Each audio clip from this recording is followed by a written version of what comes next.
என் நெஞ்சில் குடியிருக்கும்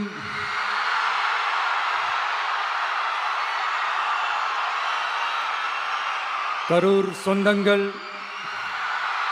உங்கள் அனைவருக்கும் என்னுடைய வணக்கம்.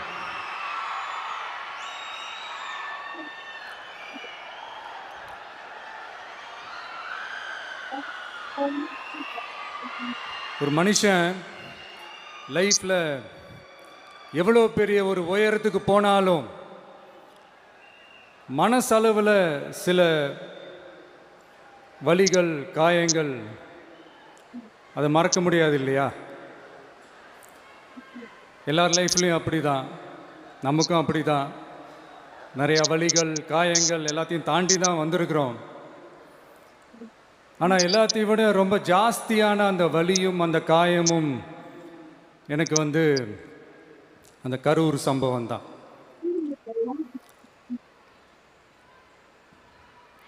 மக்களை சந்திக்கணும், மக்கள் பிரச்சனைகளை எடுத்து பேசணும். அதுக்காக தான் அந்த மக்கள் சந்திப்பு பயணத்தை தொடங்கி திருச்சி, அரியலூர், நாகப்பட்டினம், திருவாரூர், நாமக்கல், கரூர் அப்படின்னு சொல்லிட்டு போயிட்டுருந்தோம்.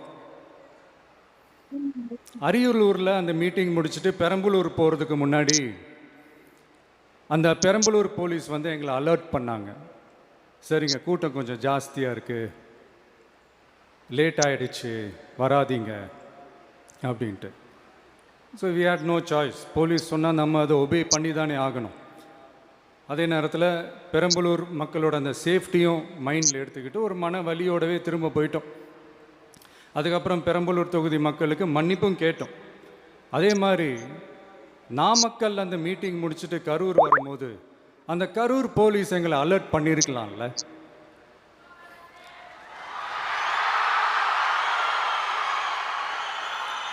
இல்லை சார், இங்கே எதிர்பார்த்ததை விட கொஞ்சம் கூட்டம் அதிகமாக இருக்குது, கண்ட்ரோல் பண்ண முடியல, வராதிங்க. அண்ட் போலீஸ் நினச்சா அவங்க அந்த மீட்டிங்கே கேன்சல் பண்ணலாம். ஏதோ தப்பாக இருக்குது, ஏதோ தப்பாக தோணுது அப்படின்னு நினச்சிட்டாலே they have all the rights to cancel the meeting. எங்ககிட்ட கேட்கணும்லாம் ஒன்றும் அவசியமே கிடையாது. ஆனால் அதையெல்லாம் எதுவுமே செய்யாமல் அந்த ஹைவேல இருந்து அந்த ஸ்பாட்டுக்கு போலீஸே எங்களை உள்ளே கூட்டிகிட்டு வந்து விட்டு அந்த நாடகம்லாம் இருக்குது பாருங்க.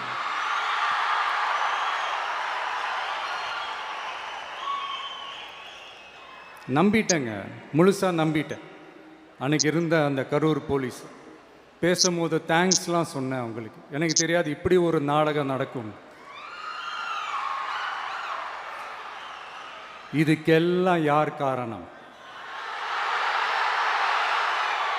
இதெல்லாம் யார் சொல்லி செஞ்சது? இப்படி பண்ணுங்க, அப்படி பண்ணுங்க, சப்போஸ் அப்படி நடந்தா இப்படி பண்ணுங்க, சப்போஸ் இப்படி நடந்தா இந்த மாதிரி இன்ஸ்ட்ரக்ஷன்ஸ்லாம் கொடுத்து அந்த ப்ரெஷர் போடுறது யார்?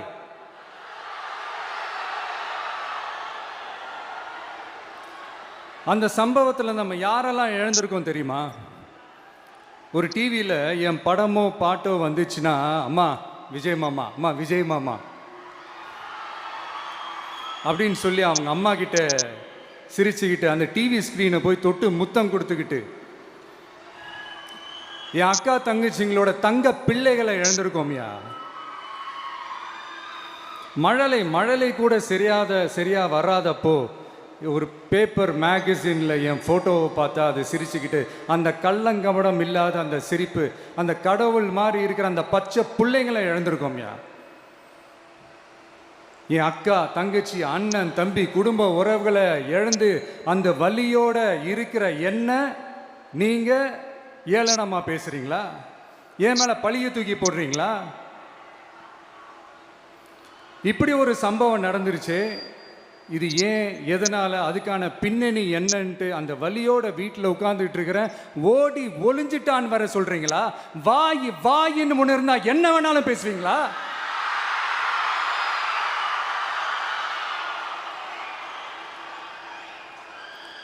மக்களே, நான் உங்களையே கேட்குறேன், அன்றைக்கி அத்தனை க்ரௌடு இருந்துச்சு, அந்த க்ரௌடுக்கு தகுந்த மாதிரி போலீஸ் பாதுகாப்பு கொடுத்தாங்களா? இந்த இடத்தை எடுத்துக்க சொல்லி நாங்கள் தான் சொன்னோம்னு ஒரு போலீஸ் ஆஃபீஸர் பேட்டி கொடுக்குறாரு. அதுக்கு என்ன அர்த்தம்? இவ்வளோ வலி, இவ்வளோ காயங்கள் கொடுத்துட்டு பழியை தூக்கி நம்ம மேலே போட்டுட்டு அதில் ஒரு அரசியல் ஆதாயம் தேடுறீங்களேயா? இதில் வாய் கூசாமல் சட்டசபையில் ஸ்டாலின் சார் நம்ம மேலே திருப்பி விட்டு அங்கே ஒரு அரசியல் செய்கிறாரு. அதுக்கு என்ன அர்த்தம்? நமக்காக வந்திருக்கிற மக்களை காக்க வைக்கிறதுக்கு நான் ஒன்றும் ஆதாயம் தேடுற அரசியல்வாதியெல்லாம் கிடையாது. மக்களுக்காக அரசியலுக்கு வந்தவன் இந்த விஜய்.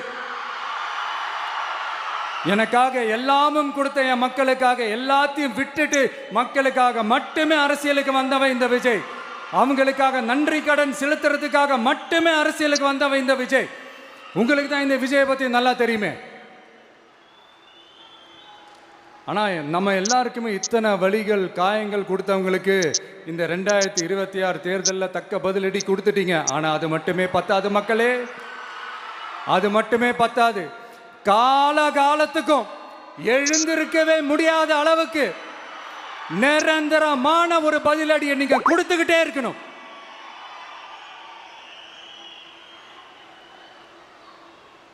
இப்படிலாம் பண்ணா நான் மக்களை விட்டு ஓடிடுவேன் நினைப்பா? யார் என்ன ஓடினாலும் நான் மக்களை விட்டு எல்லாம் ஓட மாட்டேன். அன்னைக்கும் சொன்னேன், இன்னைக்கும் சொல்றேன், நாளைக்கும் சொல்றேன், தில்லா சொல்லுவேன், கெத்தா சொல்லுவேன். பணமா ஜனமா அப்படின்னு கேட்டா என் ஜனம் தான்டா எனக்கு முக்கியம்.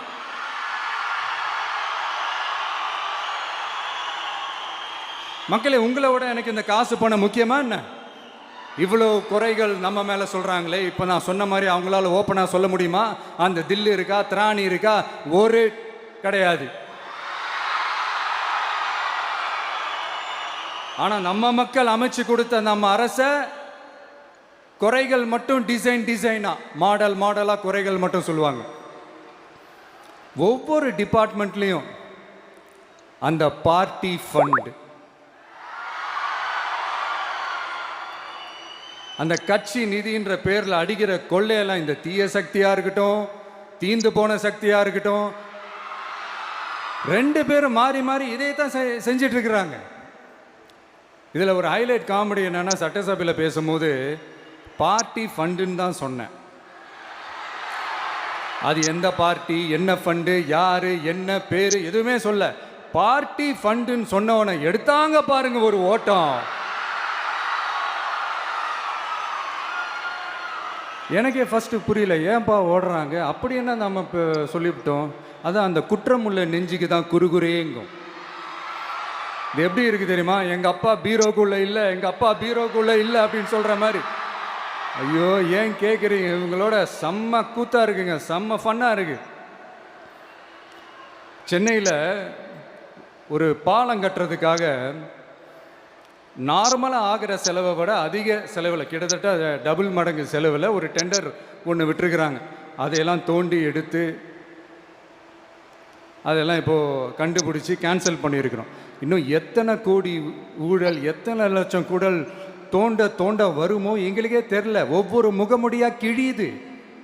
ஐயோ, இந்த விஜய் ஒவ்வொரு கதையாக எடுத்து வெளியில் விட்டுருவான் போலேன்ட்டு திரும்புகிற பக்கம்லாம் கதறல் கதறல் கதறல். காதலேருந்து ரத்தம் வராத குறை. ஆமாம், இப்படி ஊழல் ஊறி போனவங்க இப்படி தான் இருப்பாங்க. இந்த 50-55 நாட்களில் அங்கே செஞ்ச சில விஷயங்கள்லாம் சட்டசபையிலே எடுத்து சொன்னேன். பட் இங்கே ஒரு சில விஷயங்கள் சொல்லணும்னு நினைக்கிறேன். இந்த மின்சாரத்துறையில் இதுக்கு முன்னாடி போட முடியாமல் இருந்த அந்த பதவி உயர்வை இப்போ தான் எங்களால் போட முடிஞ்சுது. அதுக்காக ஒரு அக்கா அழுதுகிட்டே ஒரு நன்றி சொன்னாங்களே, அதெல்லாம் அவங்க கண்ணில் படாதே அந்த வீடியோலாம், குறை சொல்கிறவங்களுக்கு. அடுத்து லஞ்சம்லாம் ஒழிக்க முடியாது, ஊழல்லாம் ஒழிக்க முடியாது, அதெல்லாம் பிளட்டிலேயே ஊறி போய் இருக்கு அப்படின்னு சொன்னவங்க போய் ஒவ்வொரு கவர்மெண்ட் ஆஃபீஸாக பாருங்க. ஒரு பைசா லஞ்சம் இல்லை, ஒரு பைசா ஊழல் இல்லை. வேலையெல்லாம் சும்மா டக்கு டக்கு டக்குன்னு நடக்குது. ஒரு பெரியவர் ஒருத்தர் சொல்றாரு, தம்பி வேலையெல்லாம் நடக்குது, ஆனால் அதையும் தாண்டி எங்களுக்கு மரியாதை கொடுக்குறாங்க தம்பி, உட்கார வச்சுலாம் பேசுகிறாங்க. இதெல்லாம் இதுக்கு முன்னாடி நடந்ததே இல்லை. அவனை போய் பாரு, இவனை போய் பாரு, இந்த ஆஃபீஸரை போய் பாருன்னு சொல்லி அலைய விடுவாங்க. இப்போ லஞ்சம் இல்லை, ஊழல் இல்லை, வேலையெல்லாம் உடனே நடக்குது. மக்கள் அப்படி ஒரு பெருமூச்சு ஒன்று விடுறாங்க. அதை பார்த்து நமக்கு அப்படி ஒரு ஹாப்பினஸ். இதுக்கு மேலே என்ன வேணும்? ஏன் இதெல்லாம் பண்ண முடியாது? மனசுன்னு ஒன்று இருந்தால் பண்ணலாம். இப்போ பண்ணலை. அதே மாதிரி இந்த எல்என்டி நிறுவனத்தோட 18,600 crore-க்கு 3 திட்டங்கள் அந்த ஒப்பந்தம் அந்த கையெழுத்து போட்டிருக்கிறோம். கிட்டத்தட்ட 8,200 பேருக்கு வேலை வாய்ப்பு. நான் சொல்கிறது அந்த 3 மாவட்டத்தை சேர்ந்தவங்களுக்கே அவ்வளோ வேலை வாய்ப்பு. குறுவை சாகுபடிக்காக 134 கோடியில் அந்த சிறப்பு தொகுப்பு திட்டம் அறிவிச்சிருக்கிறோம் நம்ம விவசாயிகளுக்காக. இப்போவும் சொல்கிறேன், நம்ம விவசாய பெருமக்களே, உங்களோட இந்த அரசு கூடவே நிற்கும். பெண்கள் பாதுகாப்புக்காக சிங்கப்பெண் அதிரடி படை, அது உங்களுக்கு நல்லா முன்னாடியே தெரியும். வரப்போகிற அறிஞர் அண்ணா அவர்களுடைய பிறந்த நாளில் உங்கள் அண்ணனுடைய அரசில் தாய் மாமன் தங்க மோதிர திட்டம் அறிவிக்கப்படும்.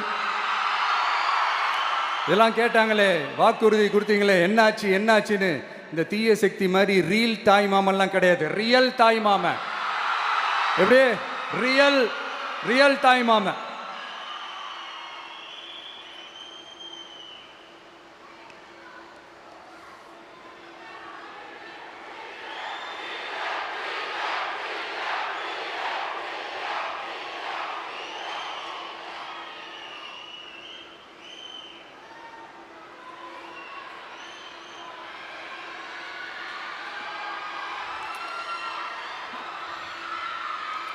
இந்த தீய சக்தியை பற்றி, அவங்க நிர்வாகத்தை பற்றி ஒரு வெள்ளை அறிக்கை ஒன்று வெளியிட்டோம்ல, அது ஷார்ட் அண்ட் ஸ்வீட்டாக சொல்லணுன்னா, ஒரு ஓட்ட பாத்திரத்துக்குள்ளே தண்ணி ஊற்றிக்கிட்டே இருந்திருக்கிறாங்க. பாத்திரம் எம்டியாகவே இருந்திருக்கு, ஆனால் ஊற்றின தண்ணி தான் எங்கே போச்சுன்னு தெரில. கடவுளுக்கு தான் வெளிச்சம்.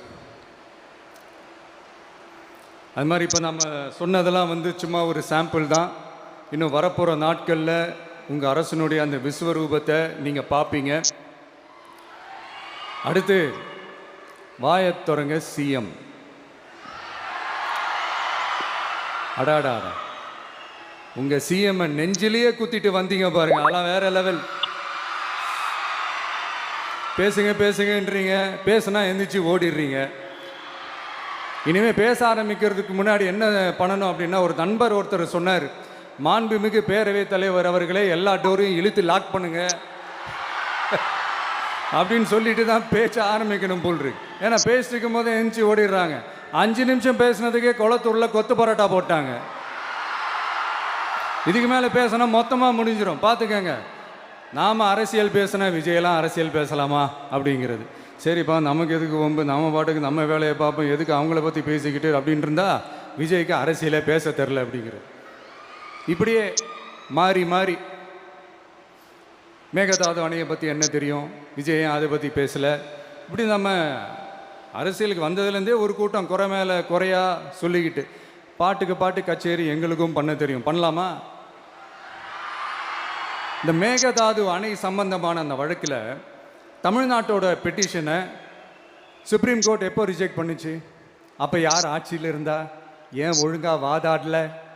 நீங்கள் ஒழுங்காக வாதாடி இருந்தீங்கன்னா அதை ரிஜெக்ட் பண்ணியிருக்க மாட்டாங்கல்ல.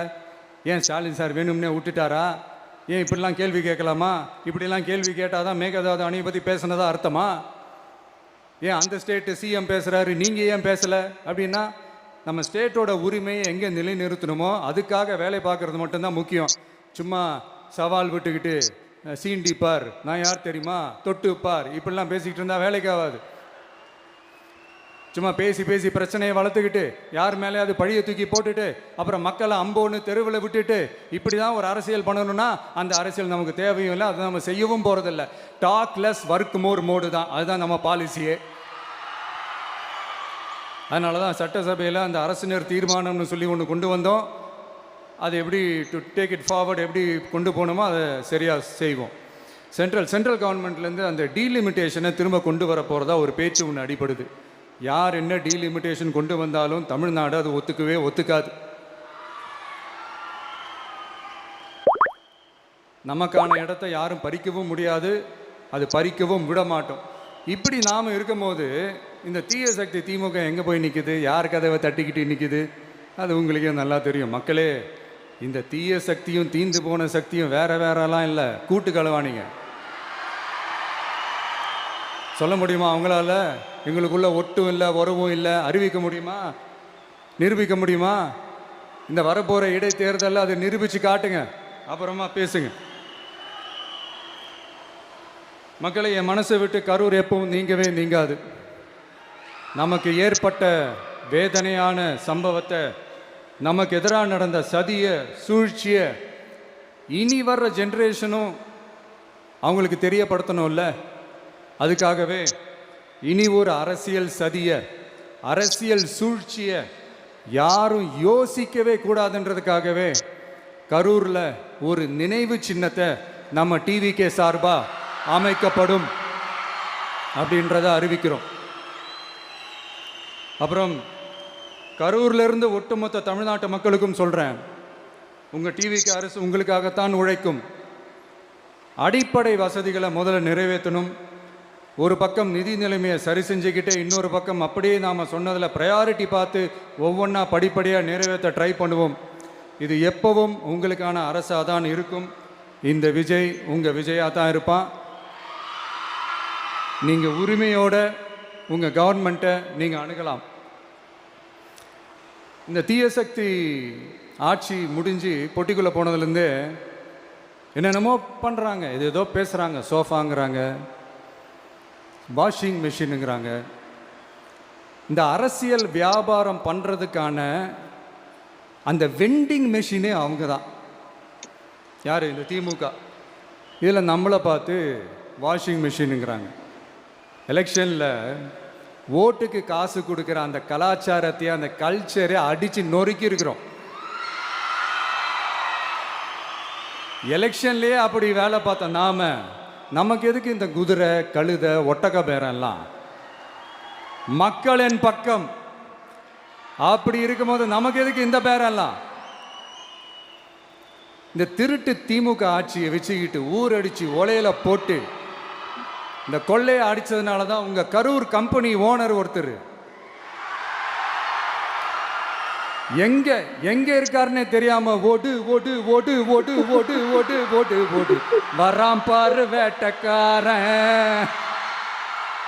ஓடினே இருக்கிறாரு. இன்னொருத்தர் ஃபாரின்ல போய் ஒளிஞ்சுக்கிட்டார். ஃபாரின் ஸ்டாலின் சார்ன்னு நினச்சிட போறீங்க. அவர் இல்லை. எனக்கு எப்பவுமே ஸ்டாலின் சார் மேலே ஒரு தனி பாசம் ஒன்று உண்டு. அவர் கிடையாது, இவர் வேற. சிங்கப்பூருக்கு செக்கப்புக்கு போனார்ல அவரு. இன்னும் தோண்ட தோண்ட எத்தனை பேர் மாட்ட போகிறாங்களோ தெரில. உங்ககிட்ட யாராவது லஞ்சம் ஏதாவது கேட்டாங்கன்னா கொடுக்க முடியாது சொல்லுங்கள், நான் இருக்கேன் உங்களோட. அப்படியே யாராவது ஃபோர்ஸ் பண்ணாங்கன்னா இது எங்க மகன், எங்க புள்ள, எங்க அண்ணன், எங்க தம்பி, எங்க விஜய், எங்க விஜயோட ஆட்சின்னு ஸ்ட்ராங்கா சொல்லுங்க. மக்களை, நீங்க கூட இருக்கும் போது லஞ்ச ஊழல் மட்டும் இல்லை, அதிகாரத்தை வச்சு ஆட்டம் போடுற யாரா இருந்தாலும் அடங்கிடுவாங்க. இந்த கடமை, கண்ணியம், கட்டுப்பாடுன்ட்டு ஒரு காலத்தில் கொள்கையோடு இருந்த கட்சியெல்லாம் இன்னைக்கு எப்படி இருக்கான்னு உங்களுக்கே தெரியும். அதாவது இந்த டிவிகே கட்சியோட தலைவரை எதிர்க்கிறதுல ஒரு நியாயம் இருக்கு. ஏன்னா உங்க பொழப்புல மண்ணள்ளி போட்டான். என்ன இந்த ஊழல் லஞ்சம்லாம் பண்ண மாட்டேன்னு சொல்லி உங்க அரசியலையே ஒரு தெருமுனைக்கு கொண்டாந்து விட்டான். மக்கள் வேற அவனை தான் நம்புறாங்க. ஸோ இந்த விஜயை எதிர்க்கிறதுல ஒரு அரசியல் நியாயம் இருக்குது, அது புரிஞ்சிக்கலாம். ஆனால் இன்னைக்கு இந்த விஜயை மக்கள் ஓட்டு போட்டு ஜெயிக்க வச்சு ஒரு தீர்ப்பை கொடுத்து மக்களுக்காக வேலை செய்யறதுக்காக முதலமைச்சராக உட்கார வச்சிருக்கிறாங்க. என்னமோ இன்னமும் நீங்க தான் ஆட்சியில் இருக்கிற மாதிரி விஜய் கரூருக்கெல்லாம் போகக்கூடாது, விஜய் இங்கே போகக்கூடாது, அது செய்யக்கூடாது, இது செய்யக்கூடாதுன்னு எனக்கு புரியலையே. ஆட்சியில் இருக்கும் போது தான் இவ்வளோ கட்டுப்பாடெல்லாம் போட்டிங்க, எஸ்ஓபிஸ்லாம் போட்டிங்க, ஸ்டாலின் சார் ஆப்ரேட்டிங் ப்ரொசீஜர்லாம் போட்டிங்க. இப்போவும் அதே பண்ணிட்டு இருந்தீங்கன்னா என்ன சார் நியாயம்? இல்லை, நான் தெரியாமல் தான் கேட்குறேன். இன்னும் கனவுலையே இருக்கிறீங்களா? முதல்ல முழிச்சு வாங்க, ரியாலிட்டிக்கு வாங்க. உங்கள் ஆட்சியெல்லாம் வீட்டுக்கு போய் டிவிக்கேன்னு ஒரு ஆட்சி வந்து ரொம்ப நாள் ஆச்சு. ஒழுங்கா படி என்று சுப்ரீம் கோர்ட் ஓங்கி மண்டேலியே நறுக்கு நறுக்கு நறுக்கு என்று செம்மட்டியாலே அடிச்சும் இந்த திமுக முழிச்சிக்கல அப்படின்னா அப்போ கொஞ்சம் கஷ்டம்தான். வெற்றி தோல்வியெல்லாம் அரசியலில் சகஜம் சார். அதுக்காகலாம் வெறி பிடிச்சி இந்த பதவி வெறி பிடிச்செல்லாம் அலைய தேவையில்லை. நல்ல விதமாகவே சொல்கிறேன், நியாயமான அரசியல் பண்ணுங்க. ஓ, அதுதான் உங்களுக்கு தெரியாதுல்ல. இந்த தீய சக்தி திருத்தவும் முடியாது, அவங்களா திருந்துவாங்கன்னு பார்த்தா அதுவும் நடக்க போகிறதில்ல. அதனால் வரப்போகிற இடைத்தேர்தலில் மக்களே இந்த தீய சக்தி திமுகவை நல்லா வெச்சு வெளுத்து விடுங்க. கான்ஃபிடண்டா இருங்க மக்களே, நல்லதே நடக்கும், வெற்றி நிச்சயம். மீண்டும் சந்திக்கும் வரை நன்றி, வணக்கம்.